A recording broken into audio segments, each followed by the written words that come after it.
Just yesterday, 3 men who had raped and murdered Naina Pujari in Pune in 2009 were sentenced to death.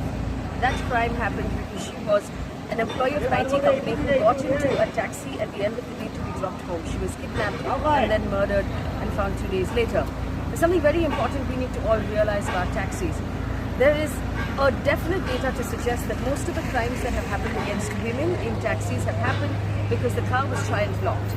And if the car is child locked, as a passenger in the back seat, you cannot open the door and you cannot roll down the windows because the master switch for the windows is with the driver.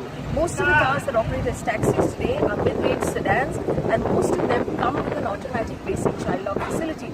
Here's what you can do, and here's what you must tell all of your family members to do. This is a taxi, for example, that we've called around. It's a standard vehicle.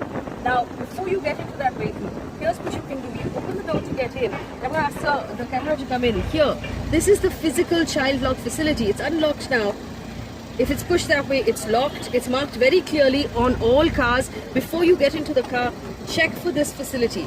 If it is locked, this is what happens. You get in.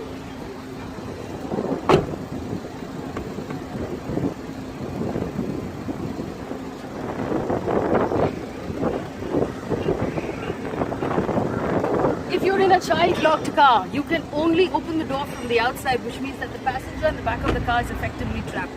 There is only one way to stop it. Every time you get into a car that is not yours, you have to check for this switch. It will take a moment, but it is so important. Make sure that the switch is off. The other thing we are going to do as a channel at Mirror Now is ask for all state governments, and every state has to do it, is to put a sticker on the car instructing every passenger to check the child lock and make sure the child lock is not on. The more important thing for the governments to do is to make sure that if a car is registered as a commercial vehicle or a taxi, the child lock is effectively taken away completely, because it's completely unnecessary in a taxi. You only need child locks in private cars. We appeal to the government to make this change, but I appeal to you to actually let as many of your family members know that this is an important thing.